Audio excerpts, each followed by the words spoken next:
Students, how are you? I think all you are fine. Beta, one thing I want to say you that why are you not attending Zoom classes? ठीक है? Please be attentive towards your attentive and regular to your classes because 3-4 chapters are completed, and in next Zoom class I will see your copies in which you do your whole work. So in a previous chapter, executive, it is a part of or government organ. ठीक है? Now we start our second organ of our government.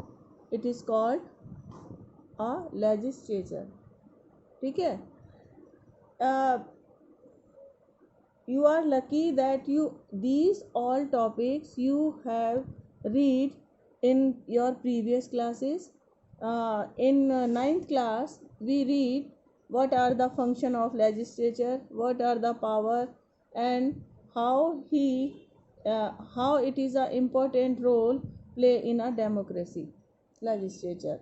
Because and so in India, a parliamentary form of government is adopted at the center by adoption bicameral legislature. ठीक है? It means bicameral legislature का मतलब है कि 2 houses है ना, 2 houses होते हैं हमारे, चाहे वो सेंट्रल गवर्नमेंट हो चाहे वो स्टेट गवर्नमेंट हो. स्टेट में बेटा जो बड़ी स्टेट है वहाँ पर तो 2 हैं, और बाकी मतलब इट मीन्स 9-10 हैं हमारे जो स्टेट हैं वहाँ पर टू हाउसेज हैं. ठीक है? तो स्टेट्स की जो होती हैं उन्हें क्या कहते हैं हम लोग? विधानसभा एंड विधान परिषद. इंडिया में इन हाउसेज का नाम है, और सेंटर में लोकसभा एंड राज्यसभा. सो बेटा ये वर्ड यूज किया है कि पार्लियामेंट्री फॉर्म ऑफ गवर्नमेंट. सो अब आप कहोगे डेमोक्रेसी है, डेमोक्रेसी के बाद अब पार्लियामेंट्री क्या मतलब? पार्लियामेंट्री का मतलब होता है कि इंडिया में प्रेसिडेंशियल टाइप ऑफ डेमोक्रेसी 2 तरह की होती है. एक होती है पार्लियामेंट्री और दूसरी होती है प्रेसिडेंशियल. ठीक है? इसका एग्जांपल है इंडिया और यूएस. इंडिया एंड ब्रिटेन ये पार्लियामेंट्री फॉर्म है, और यूएसए जो है वो प्रेसिडेंशियल फॉर्म ऑफ डेमोक्रेसी है. ठीक है? इसमें जो मेन आप देखोगे पार्लियामेंट्री में पार्टी बेस होता है. इट मीन्स मेजोरिटी को देखा जाता है, और मेजोरिटी पार्टी का लीडर जो है वो क्या बन जाता है. मतलब इट मीन्स कि जो सिटीजन्स हैं वो वोट देते हैं पार्टी को, और पार्टी फिर अपना लीडर चूज करती है. ठीक है? तो इसमें मेजोरिटी पार्टी का लीडर जो है वो क्या बनता है? प्राइम मिनिस्टर बनता है. प्राइम मिनिस्टर के हाथ में रियल फंक्शन एंड पावर होते हैं. और जो प्रेसिडेंशियल है उसमें क्या होता है? पर्सनैलिटी बेस्ड होते हैं. इट मीन्स कि हम पर्सन को वोट देते हैं. ठीक है? This is the main difference, और ये आपको ध्यान में रखना है. ठीक है? अगर आपको पॉलिटिकल साइंस में आगे बार बार इसको डिस्कस नहीं है, एकदम पार्लियामेंट्री फॉर्म ऑफ कहते ही आपके दिमाग में ये सब आ जाना चाहिए. ठीक है? सो अब आते हैं हम अपने मेन टॉपिक की तरफ.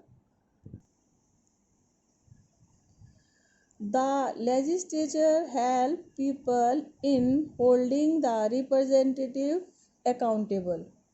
लेजिस्लेचर जो होता है वो पीपल्स की हेल्प करता है कि जो उनके रिप्रेजेंटेटिव्स हैं उनको अकाउंटेबल का मतलब पॉलिटिकल साइंस में होता है, आपने पढ़ा है 10th क्लास में भी. आंसरेबल, इट मीन्स हिसाब देना पड़ता है उसको एवरी 5 ईयर्स बाद. तो लेजिस्लेचर की होता है. बेटा आप एमपी कब बनोगे? मेंबर ऑफ पार्लियामेंट कब बनोगे? जब आप इलेक्ट होके आओगे. रिप्रेजेंटेटिव बनोगे. रिप्रेजेंटेटिव कैसे बनोगे? जब पीपल्स आपको चूज करेंगे. और पीपल कब चूज करेंगे? जब आप उनके लिए अच्छे काम करोगे, उनके लिए आपकी अकाउंटेबिलिटी होगी, जब आप उनके हर सवाल का जवाब देकर उन्हें सेटिस्फाइड करके ही तो आप बन पाओगे. तो ये अकाउंटेबिलिटी जो होती है लेजिस्लेचर की हेल्प से पीपल को, इट मीन्स पीपल्स को ये राइट देती है. उन अपने जो रिप्रेजेंटेटिव्स होते हैं उनको, उनके ऊपर ये इनका चेक होता है और इस तरह से जो वहाँ यहाँ के सिटीजन्स हैं उनके पास एक डिग्निटी बनी रहती है, किसकी वजह से, लेजिस्लेचर की वजह से, ठीक है। In India there are 2 house of parliament, ठीक है। इंडिया में 2 हाउस होते हैं पार्लियामेंट के, लोकसभा एंड राज्यसभा। बेटा 9th क्लास में पूरा डिटेल में आपने पढ़ा है, और जो बच्चे इसी स्कूल से हैं उन्होंने ये, हम इनको टूर पे लेके गए थे और इन्होंने लोकसभा एंड राज्यसभा प्रॉपर हमने इनको दिखाया था कि किस तरह से होता है। तो Lok Sabha is a lower house and Rajya Sabha is a upper house. Lower कहने का मतलब ये नहीं है कि ये मतलब इस पे पावर्स कम है, पावर्स लोअर हाउस पे ही ज़्यादा है और राज्यसभा पे पावर्स कम है ना। ये भी एक क्वेश्चन पढ़ा था ना आपने, why Lok Sabha is more powerful than Rajya Sabha. क्योंकि बेटा क्या है, इसे लोअर इसलिए कहते हैं कि ये जो है डायरेक्ट रिप्रेजेंटेशन है इसके अंदर, मतलब जिनको हम 542 मेंबर्स को, 43 है 2 जो नॉमिनेट होते हैं बेटा, जो 2 मेंबर्स हैं वो एंग्लो इंडियंस होते हैं और बाकी हम इलेक्ट करते हैं, ठीक है। तो ये जो है हमारे डायरेक्ट इलेक्ट होते हैं लोकसभा के अंदर, इसलिए इसके पास पावर्स ज़्यादा है।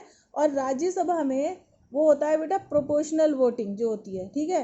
प्रोपोर्शनल वोटिंग मतलब हर पूरी इंडिया की स्टेट्स के जिस पार्टी को जितने % वोटिंग होती है उसके अकॉर्डिंग उसके जो रिप्रेजेंटेशन मिलता है। तो इसमें तो होती है प्रोपोर्शनल वोटिंग, इसमें होती है डायरेक्ट वोटिंग, ये इनडायरेक्ट ये डायरेक्ट, इसलिए ये पावरफुल ज़्यादा है। पावरफुल कैसे ज़्यादा है, मनी बिल के अंदर बजट के सारे जो राइट्स हैं वो इसके पास ही होते हैं। और क्या कहते हैं कि अमेंडमेंट जितने भी होते हैं क्लियर। और फिर रीज़न ये क्या है कि इसके मेंबर्स राज्यसभा के मेंबर से जस्ट डबल होते हैं, ऑलमोस्ट डबल हैं, जिसकी वजह से क्या होता है कि अगर इसमें आपके पास मेजोरिटी है तो राज्यसभा में बहुत ज़्यादा आपको प्रॉब्लम नहीं होती। और भी बहुत सारे बिल्स हैं जिनके ऊपर क्या कहते हैं लोकसभा ज़्यादा पावरफुल है राज्यसभा से, ठीक है। The lower house of parliament is called Lok Sabha, which consists 543 members। ये भी आपको बेटा पता होना चाहिए, 545 members होते हैं, पर मैंने अभी 43 बोला, 43 इलेक्टेड होते हैं और जो 2 होते हैं वो आपके एंग्लो इंडियन हैं जिन्हें हमारे प्रेसिडेंट जो है वो नॉमिनेट करते हैं, ठीक है। तो इसमें भी ज़्यादा कंफ्यूज होने की ज़रूरत नहीं कि मैडम तो 43 करते। टोटल मेंबर्स 545 हैं और 43 जो है वो इलेक्टेड होते हैं और 2 जो है वो नॉमिनेट होते हैं, ठीक है। तो ये हो गया आपका lower house is called Lok Sabha, है ना। The member of Lok Sabha are called member of parliament, ठीक है। पार्लियामेंट है तो उसके मेंबर हो तो एमपी सुना है, एमपी कह देते हैं हम लोग शॉर्ट फॉर्म में। The member of Lok Sabha are called member of parliament, MPs, ठीक है, who are elected on the basis of universal aided franchise. अभी अभी मैंने आपको बताया कि ये जो है वो डायरेक्ट वोटिंग के थ्रू जो है इलेक्ट होते हैं, ठीक है। इसमें जो है हम जो सिटीजन्स है एवरी 18 ईयर्स का जो बच्चा है उससे अबव है ना, 18 से अबव जो है वो डायरेक्ट वोटिंग करते हैं हम, ठीक है। अब आ जाओ, the 2 Anglo Indians are nominated by the president. अभी अभी मैंने आपको बताया कि 2 मेंबर जो एंग्लो इंडियंस होते हैं वो नॉमिनेट होते हैं किससे, बाय हमारे प्रेसिडेंट करते हैं। If he feels that Anglo Indian has not been represented suitably in the parliament, अगर उन्हें लगता है कि कोई एंग्लो इंडियन जो है उसका रिप्रेजेंटेशन नहीं है, ठीक है। बेटा डेमोक्रेसी अगर हेल्दी डेमोक्रेसी होती है तो इसमें हम सबका ध्यान रखते हैं, माइनॉरिटी मेजॉरिटी, है ना, और भी जितने भी वीकर सेक्शन है सबको रिप्रेजेंटेशन। तो अगर हमें लगता है कि इनको सूटेबल रिप्रेजेंटेशन नहीं मिल रहा है एंग्लो इंडियंस को, तो हम क्या करते हैं, एंग्लो इंडियन कौन होते हैं, जिनमें से हस्बैंड वाइफ में से एक अंग्रेज एंग्लो और एक जो है इंडियन होता है, ठीक है ना, उसको यही तो होता है ना, has been represented suitably in the parliament, ठीक है। ये हो गया clear. The Lok Sabha has a speaker who preside over its session. तो बेटा जब हम आपको लेकर गए थे टूर में, या आपने टेलीविज़न के अंदर देखा होगा, अगर नहीं देखा है तो एक दिन आप लोकसभा चैनल लगा कर देखिएगा कि किस तरह से जो उनके स्पीकर होते हैं वो क्या करते हैं। जैसे आपकी क्लास में मैम होती हैं, इसी तरह से वहाँ पर भी एक स्पीकर होता है जो वो सबको कंट्रोल करता है, कोऑर्डिनेट करता है। ठीक है, अगर 543 मेंबर्स में से मान लिया 200 भी प्रेजेंट हैं लोकसभा के अंदर, 250 भी प्रेजेंट हैं, तो वो सब अपनी अपनी बोलेंगे तो क्या होगा, वहाँ पर तो एक भी बात किसी को किसी की सुनाई नहीं देगी।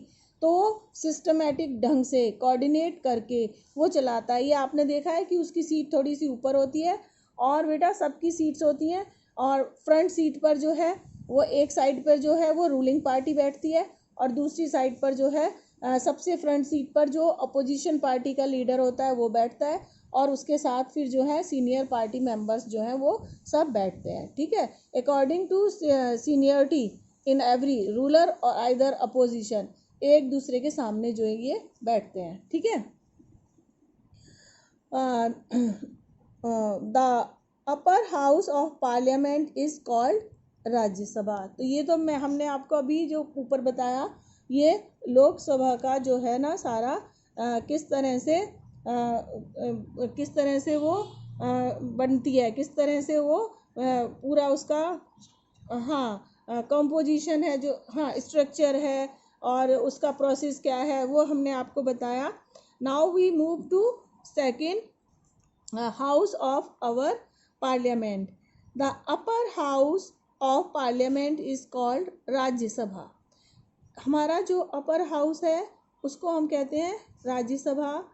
Having 250 members, out of which 230 are elected by a state, 238 are elected by the state legislative assembly and 12 are nominate by the president.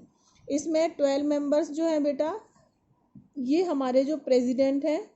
Total member है इसके कितने, लर्न रखना, ये भी आपको पता होना चाहिए एज आ इंडियन सिटीजन, ये भी हमें सब नॉलेज होनी चाहिए। ये तो बेसिक चीज़ें हैं जो हमें अब आप लोग और 2-3 साल में 18 ईयर्स के हो जाओगे तो आप एक अच्छे सिटीज़न हो, रिस्पॉन्सिबल सिटीज़न। आपको ये सब एज ए सब्जेक्टिव नॉलेज नहीं, आपको वैसे भी पता होना चाहिए।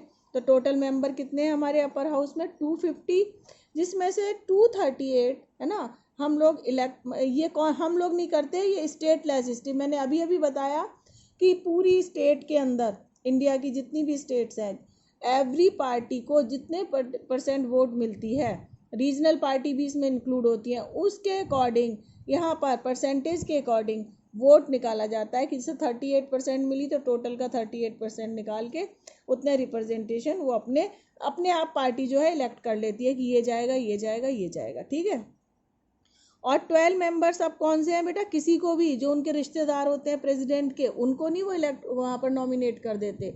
वो कौन होते हैं, वो मेंबर्स होते हैं जिन्होंने कंट्री के लिए किसी भी फील्ड के अंदर बहुत अच्छा अपना कंट्रीब्यूशन दिया है। जैसे कि बेटा अभी इस टाइम कौन है राज्यसभा के मेंबर, सचिन, रेखा, है ना। तो ये तो हो गए। एक ने क्रिकेट में भगवान कहते हो आप लोग, है ना, क्रिकेट का, रेखा जिसने हमारी जो कल्चरल, हमारी जो मूवीज़ हैं उसके अंदर बहुत अच्छा इसके अलावा बच्चों, किसी ने अगर लिटरेचर के अंदर, किसी ने साइंस में, अगर अपना साइंस में रिसर्च के अंदर, है ना, अपना कोई बहुत अच्छा पार्टिसिपेशन किया है, कंट्री का नाम ऊंचा किया है, तो उसको जो है प्रेसिडेंट जो है लोकसभा और कैबिनेट मिनिस्टर के नॉमिनेशन के बाद, वो मतलब उनकी कंसल्टेंसी के बाद वो जो है उनको नॉमिनेट करते हैं। ठीक है, ये 12 मेंबर्स हो गए इस तरह से। Now the vice president of India is a ex officio chairperson of Rajya Sabha. अब राज्यसभा का जो चेयरमैन है, उधर तो स्पीकर लोकसभा का जो होता है बेटा, उसे सब पार्टीज मिलके इलेक्ट करती हैं। ठीक है, उसे उसको हम लोग मतलब उसका भी पार्टी के अंदर, जैसे हम आपका मॉनिटर बनाते हैं कि किसका करना है तो पूरी क्लास की उसमें लेते हैं ना सजेशन, इसी उस लोकसभा का तो वैसे बनता है। बट राज्यसभा का जो चेयरपर्सन है वो डिसाइडेड है, वो कौन होगा, वाइस प्रेसिडेंट जो है वही लोकसभा के चेयरमैन होते हैं। The Lok Sabha enjoy the power of making law making. एक ऑर्डिनरी बिल जो होता है बेटा उसमें राज्यसभा को इक्वल राइट होते हैं, ठीक है। वो उस पर देखती है और अगर उसको नहीं समझ में आता तो वो उसको वापस भेज देती है। और आपको बिल वाला मैंने बताया था, आगे भी इसी क्लास में आपको पूरा प्रोसेस है कि अगर कोई बिल है, अगर वो लोकसभा में पास हो गया, राज्यसभा में उसमें पास नहीं हुआ और वो बिल पास नहीं हो पा रहा है, तो उसमें जॉइंट मीटिंग बुलाते हैं प्रेसिडेंट। और जॉइंट मीटिंग में बेटा क्योंकि आपके पास डबल ऑलमोस्ट मेंबर्स हैं तो उसमें वो बिल पास हो जाता है, ठीक है। राज्यसभा में, पर राज्यसभा इक्वल पावर्स जो है वो एंजॉय करती है लॉ मेकिंग में। इन एक्ट मनी और non money will approve taxation, budget and annual financial statement, amends and constitution etcetera, ठीक है। अब इसमें क्या है कि ये हर उसमें बजट में, एनुअल फाइनेंशियल स्टेटमेंट में, इसमें क्या होता है कि ये अपना एक्टिव रोल जो है वो प्ले करती हैं। कौन, Rajya Sabha. Rajya Sabha enjoy the power to suggest amendment to money bill। बेटा ये देखो इसमें बता रहे इसके पास ये राइट तो है कि वो उन्हें सजेस्ट कर सके, सजेशन दे सकती है, बट अगर लोकसभा उसको फिर वापस भेज देती है तो राज्यसभा के पास ये राइट नहीं है कि वो उसको रोक सके। मतलब मनी बिल के ऊपर Lok Sabha is more powerful than Rajya Sabha. Okay, exercise control over executive and can given power to make law on the matter or matter include in the state list। अच्छा, एक इसका अच्छा पावरफुल जो वर्क है वो क्या है, जो एग्जीक्यूटिव्स होते हैं, इट मीन्स IAS PCS जितने भी ऑफिसर्स होते हैं उनको, उनके ऊपर ये कंट्रोल करती है। और जो स्टेट से रिलेटेड लॉ होते हैं, क्योंकि बेटा मैंने अभी आपको बताया कि इसमें रिप्रेजेंटेशन जो होता है वो रीजनल पार्टी का भी होता है, क्योंकि हम वोट परसेंट कितनी, किस पार्टी को कितने percent vote all over India मिले उसके अकॉर्डिंग करते हैं। प्रोपोर्शनल वोटिंग होती है तो इनडायरेक्ट वोटिंग होती है। तो इसमें क्या होता है कि जो स्टेट के रिलेटेड लॉ होते हैं, जब वो उन स्टेट्स के रिप्रेजेंटेटिव्स राज्यसभा के अंदर बैठते हैं तो वो अपनी स्टेट को रिप्रेजेंट करते हैं और उनके वेलफेयर के लिए जो है वो लॉ बनवाते हैं, ठीक है, ठीक है। इतना आपको समझ में आ गया है ना। The parliament used the various device to have a parliamentary control over it and no confidence nation etc। इसमें क्या होता है, बहुत सारी चीज़ें होती हैं जो जिनके ऊपर ये कंट्रोल करती है। And the executive and the financial control, deliberation and the discussion, approval और refuse of law and the confidence motion etcetera. इन सब मैटर्स के ऊपर क्या है, डिस्कशन में है ना, अप्रूवल में, रिफ्यूज़ल में, इन सब के अंदर राज्यसभा जो है अपना एक इम्पोर्टेंट रोल जो है प्ले करती है। तो बेटा इसमें क्या है कि क्योंकि इसमें जो है हमारे कंट्री के अंदर सेंट्रल को थोड़ा सा क्या कहते हैं, ज़्यादा holding power, holding together, federal system में जो होल्डिंग टुगेदर है उसको ज़्यादा हम लोगों ने जो अडॉप्ट किया फेडरल सिस्टम वो holding together. It means two type के होते हैं ना, एक तो जो होता है जिसमें कि जैसे अमेरिका है वहाँ पर कमिंग टुगेदर है, इसमें वहाँ पर स्टेट एंड सेंट्रल को इक्वल राइट्स हैं। बट इंडिया जो है, हमारा जो कॉन्स्टिट्यूशन है वो ज़्यादा थोड़ा सा मोल्ड हुआ है किधर की तरफ, सेंट्रल की तरफ, ठीक है ना। हमारे डाइवर्सिटी में यूनिटी है, ऐसा बोलते हैं। तो इस वजह से क्या है, और क्योंकि लोकसभा जो है हमारा सेंट्रल हाउस है, डायरेक्ट वहाँ पर रिप्रेजेंटेशन है, इस वजह से वो थोड़ा पावरफुल है। और क्योंकि राज्यसभा स्टेट्स को रिप्रेजेंट करता है और वहाँ पर इनडायरेक्ट वोटिंग है, इस वजह से वो हल्का सा कम पावरफुल है, जैसे कि फेडरल स्ट्रक्चर के अंदर है। इंजॉय जो फेडरल में जो स्टेट्स को राइट है वो राइट्स इंजॉय करते हैं, वो पूरे उनके पास है, उसमें सेंट्रल इंटरफियर नहीं कर सकता। इसी तरह राज्यसभा के पास जो राइट है वो उसके राइट हैं, but Lok Sabha is more powerful than Rajya Sabha. इतना बेटा आपको, ये आप पूरा जो चैप्टर है इसमें जितने भी क्वेश्चन आंसर्स होंगे वो इन्हीं फैक्ट्स के ऊपर आपके बेस होंगे, ठीक है। Now word that matter, some new terms. बेटा ये आपको हम 6, 7, 8 से पढ़ाते आ रहे हैं कि वो क्या चीज़ है। कुछ नए वर्ड जो हैं वो इसके अंदर आपको मिलेंगे। बिल, बिल बेटा ये आपकी शॉप का बिल नहीं है, ये आपके किसी भी हाँ, ये बिल जो हमारी पॉलिटिकल साइंस में कहलाता है वो, हाँ वो बिल है कि मतलब एक जो है लॉ बन के जब आता है पार्लियामेंट के अंदर, जब तक वो पास नहीं हो जाता उसको हम नाम क्या देते हैं, बिल का, है ना, बिल होता है। और जब वो अप्रूव हो जाता है दोनों दोनों अपने हाउसेस से, तो उसके बाद हम उसको बोलते हैं लॉ। तो ठीक है, जब तक ये प्रोसेस में रहता है तो इसको बोलते हैं बिल। तो आप क्या ऐसे ऐसे डिफाइन करेंगे हम लोग, अ bill is a draft of the proposed law which can be different type, है ना। इसमें मनी बिल भी हो सकता है, इसमें डिफरेंट टाइप के बिल्स होते हैं। जब तक ये ड्राफ्टिंग होकर दोनों हाउसेस के अंदर चलता है तब तक बिल कहलाता है, और फिर जब वो अप्रूव हो जाता है तो वो फिर हमारे कॉन्स्टिट्यूशन में इंक्लूड हो जाता है और वो लॉ बन जाता है, ठीक है। ये है डिफेक्शन।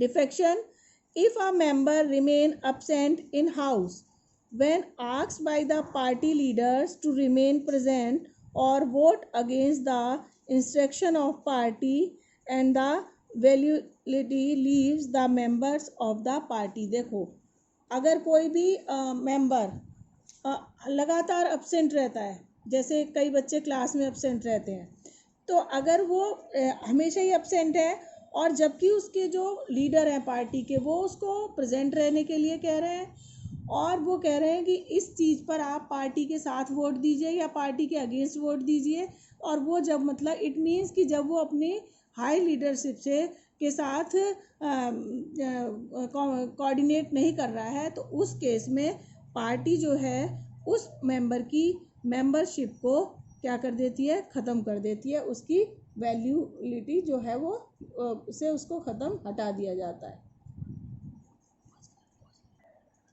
पार्टी इट मीन्स बेटा कि जब पार्टी को वो खुद मतलब एक तरह से वो रिवोल्ट करता है अपने सीनियर जो मेंबर्स हैं पार्टी के उनके अगेंस्ट, तो वो चीज़ जो क्या कहलाती है, डिफेक्शन कहलाती है, ठीक है।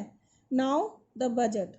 बजट ये तो आपने सुना होगा, हर चीज़ का बजट होता है, हर इंस्टीट्यूशन का होता है, फैमिली का होता है, पर्सनल भी बजट होता है हर इंडिविजुअल का।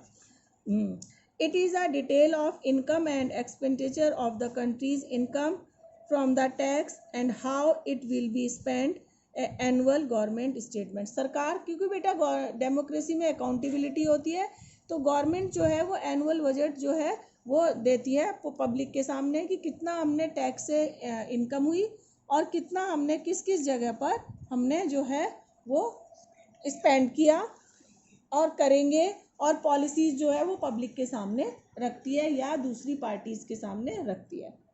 फिर है डेडलॉक्स, ठीक है। A statement in a mutual negotiation, ये तो ऑर्डिनरी बात है ना। ऑर्डिनेंस, ऑर्डिनेंस बेटे ये भी एक लॉ का ही भाई है, जिस तरह से लॉ होता है, पर अगर इमरजेंसी के अंदर अचानक लॉ मेकिंग में तो टाइम लगता है ना, फिर आपको पता है 14 डेज ये सब है ना बिल।